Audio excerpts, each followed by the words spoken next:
konstruksi perpolitikan dan sosial politik yang ada di sekitar. Prioritas ini muncul karena Indonesia tuh kayak mengalami beberapa masalah. Nah, Kemudian permasalahan ini masalah-masalah ekonomi, politik, dan sebagainya yang muncul dalam diplomasi vaksinnya itu nggak terlalu terangkat. Halo semuanya, perkenalkan nama saya Falah dan saya bersama teman-teman semua dari kelompok 11 terkait tentang health diplomacy. Di sini kita mau ngobrol sedikit terkait diplomasi vaksin Indonesia dalam upaya revitalisasi dari COVID-19.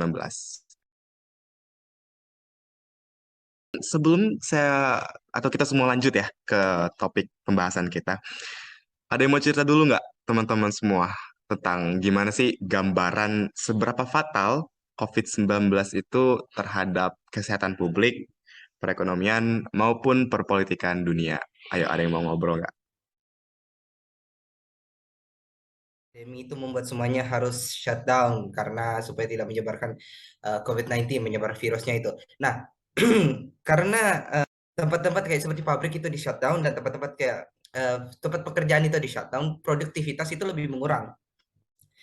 Jadi karena produktivitas itu lebih mengurang, ekonomi juga ya tentu saja ekonomi juga menurun. Selain itu juga karena ya panic buying kan banyak orang yang suka panic buying selama COVID-19.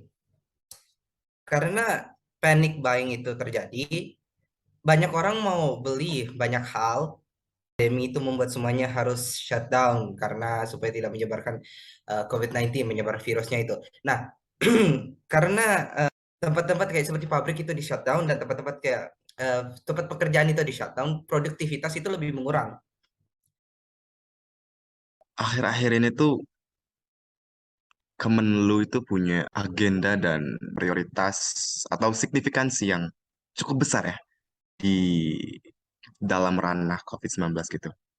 Entah itu terkait membangun kembali, ada nggak yang mau ngomong tentang gimana sih tentang prioritas dan juga peran Kemenlu gitu? ada 5 prioritas diplomasi Indonesia pada tahun 2021 ini. Antara lain yang pertama, satu, membangun kemandirian dan ketahanan kesehatan nasional. Yang kedua, mendukung pemulihan ekonomi dan pembangunan hijau. Yang ketiga, memperkuat sistem perlindungan WNI. Yang keempat, berkontribusi memajukan berbagai isu kawasan dan dunia. Dan yang terakhir adalah menjaga kedaulatan dan integritas wilayah RI. Nah, kelima prioritas ini muncul bukan secara cuma-cuma ya. Jadi kayak prioritas ini muncul karena Indonesia tuh kayak mengalami beberapa masalah. Nah, permasalahan ini mendukung Kemenlu untuk melakukan 5 prioritas ini. Apalagi yang pertama yaitu membangun kemandirian dan ketahanan kesehatan nasional. Nah, poin pertama ini sangat bersinggungan dengan COVID-19 ya. Jadi Kemenlu sebagai garda terdepan untuk menjembatani pemulihan kasus ini dengan cara melakukan kerjasama antar negara di bidang kesehatan untuk menangani pemulihan kasus COVID-19 ini. Jadi memang Kemenlu di era pandemi ini memegang peranan yang cukup kunci gitu lah, ibaratnya. Nah, saya tuh akhir-akhir ini cukup sering mendengar yang namanya tuh diplomasi vaksin. Ada yang mau ngomong nggak sih? Apa sih diplomasi vaksin itu dan why it matters anyway?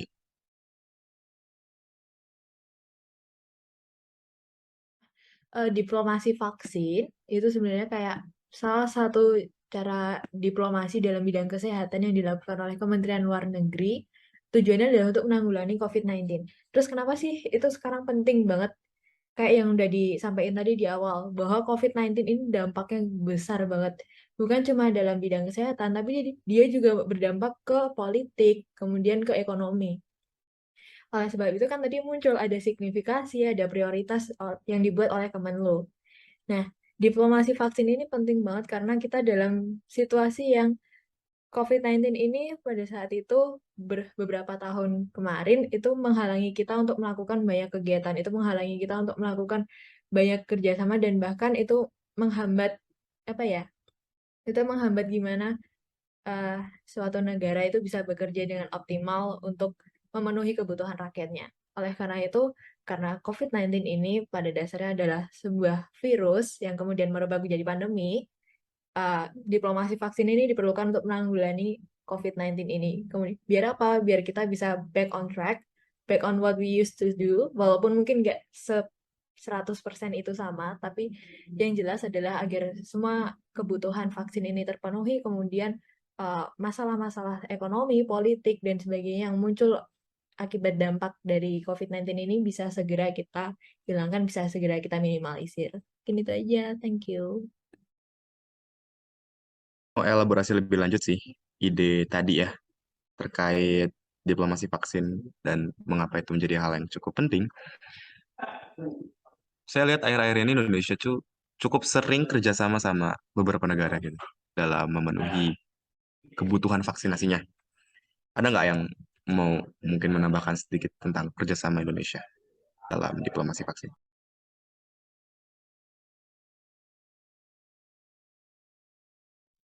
Oke, nah thank you Falah.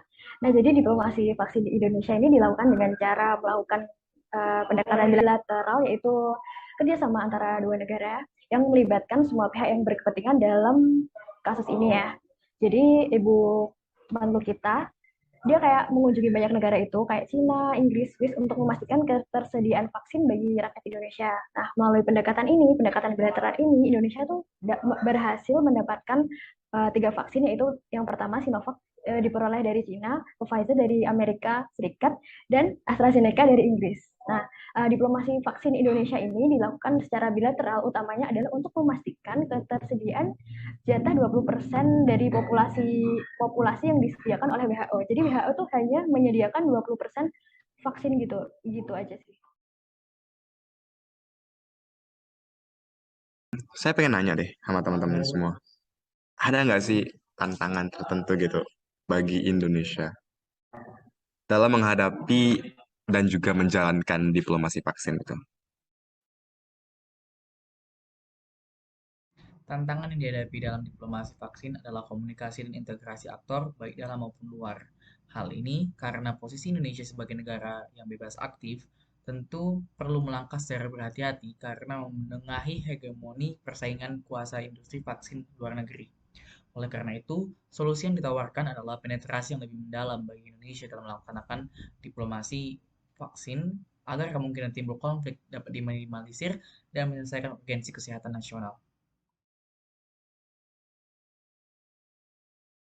Aku mau highlight satu hal sih. Mungkin coba nambahin satu hal yang saya rasa itu menjadi hal yang cukup krusial gitu dalam menjalankan diplomasi vaksin. Tadi si Vano udah point out sedikit tentang komunikasi. Nah, aku rasa apa ya?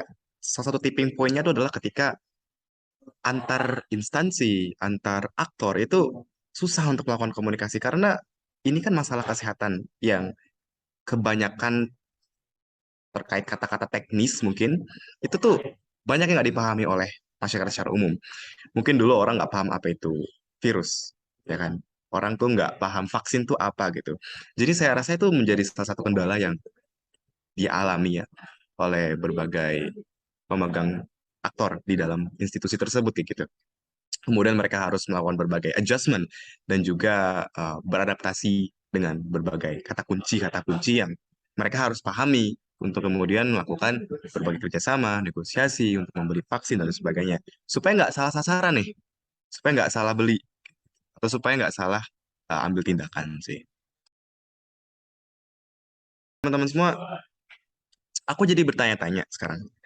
Kemudian bagaimana sih efektivitas diplomasi vaksin itu sendiri gitu dalam menangani implikasi ekonomi dan kesehatan? Soalnya kan kita lihat rata-rata yang narasi besar di luar sana itu kebanyakan terkait tentang UMKM yang menderita gitu kan, atau narasi-narasi yang terkait mengenai apa ya hal-hal yang negatif lah, bahwasanya kemudian ada kasus yang naik lagi di sini di sana gitu. Tapi narasi tentang Indonesia itu sukses dalam diplomasi vaksinnya itu nggak terlalu terangkat, ya enggak.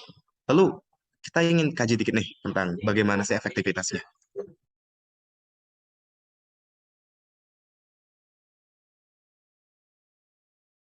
So, adanya pandemik COVID-19 ini kan tentu aja mempunyai pengaruh pada ekonomi global. Nah, bukan hanya penurunan saja, kita di sini kita juga ada sebuah kesempatan untuk kita dalam menangani adanya kasus ini dengan kita memproduksi suatu vaksin untuk dapat menanggulangi pandemi ini. Nah, dengan adanya kesempatan untuk pengembangan vaksin ini memberikan harapan untuk perekonomian pasar dan modal untuk kembali bangkit. Jadi di negara-negara itu mulai berlomba-lomba untuk memproduksi vaksin. Nah, dan di setiap vaksin yang mereka produksi itu bisa mereka ekspor dan bisa mereka impor dari negara lain. Nah, dengan mereka melakukan hal tersebut, kita bisa, negara-negara tersebut bisa istilahnya kayak belajar gitu dari apa sih kekurangan dari vaksin ini, apa sih kelebihan dari vaksin mereka, sehingga nanti mereka bisa bisa belajar dari hal tersebut. Terus terbukti dengan adanya diplomasi vaksin ini, tidak hanya di ekonomi saja, tetapi di pengetahuan, di ilmu pengetahuan juga mengalami perkembangan dan sebagainya.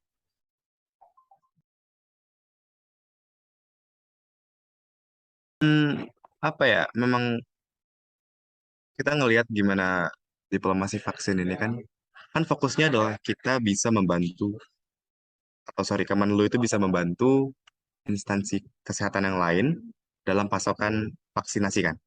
Itu kan yang mereka coba raih. Tapi juga nggak sebatas di itu, tapi hal-hal yang terkait dengan vaksinasi, entah itu kerjasama tertentu dengan negara lain, ataupun adanya kemudian hubungan bilateral ya dengan negara-negara lain, itu menjadi hal yang cukup penting dalam pembangunan ekonomi dan kesehatan juga gitu. Kita kan juga paham bahwasanya kesehatan itu kan menjadi hal yang paling dasar ya dari segala aktivitas manusia. Salah satunya dalam kegiatan ekonomi, kalau kita nggak sehat, gimana toh? Kemudian kita bisa menjalankan perekonomian. That's the thing, right? Nah, jadi kalau misalnya suatu negara itu bisa um, memberikan layanan kesehatan dan tanda kutip vaksinasi di sini dengan lebih efektif, ya itu pasti berdampak pada perekonomian negaranya. Kemudian negara bisa menjalankan kembali moda produksinya, gitu. Dan dengan vaksinasi yang berjalan lebih baik gitu, dan dengan jumlah vaksin yang berhasil diimpor dengan lebih banyak dan lebih oke gitu perjanjiannya, saya rasa ekonomi Indonesia seharusnya bisa melejit lagi gitu ke depannya. Oke, teman semua, kita udah berada di akhir sesi kita pada diskusi hangat hari ini ya. Udah lumayan banget, udah keren banget, udah pada berbobot semua nih isi-isinya. Kalau gitu mungkin sedikit refleksi aja tentang diplomasi vaksin yang ada di Indonesia. Saya rasa masih banyak hal yang bisa diperbaiki tentang bagaimana kemudian institusi Kemenlu itu menjalankan perannya di diplomasi kesehatan. Kita tahu bahwasanya kita memainkan peran yang bebas dan aktif gitu. Tapi kita juga harus jadi institusi Kemenlu harus memiliki poros yang kuat gitu tentang bagaimana dia memerankan perannya gitu. Jangan sampai kita kecolongan nih tentang hal-hal yang mungkin termasuk dalam blind spot gitu. Kita harus bisa melihat blind spot tersebut gitu. Kita juga harus bisa lebih fokus dalam apa ya, kerjasama dan komunikasi dari lembaga kesehatan dan juga dengan Kemenlu, supaya kita nggak salah beli vaksin, supaya kemudian tidak ada narasi-narasi yang tersebar di Indonesia yang bilang bahwasanya vaksin ini tidak baik dan vaksin ini mungkin tidak layak untuk dipakai seperti itu. Itu penting banget integrasi antar setiap instansi. Saya rasa dari situ sih yang bisa saya lihat dari mengapa kemudian that's my reflections about the vaccination diplomacy. Cuman selain dari itu saya rasa Indonesia sudah termasuk negara yang oke banget dalam rangka pemenuhan vaksinasi yang ada di negaranya. Nah, mungkin sekian dari diskusi kita ya teman-teman semua pada malam hari ini. Thank you so much lo udah mau bergabung dalam diskusi hangat kita. Pokoknya semangat terus dan salam buat teman-teman semua di luar sana. Oke, terima kasih. Sekian. Bye-bye.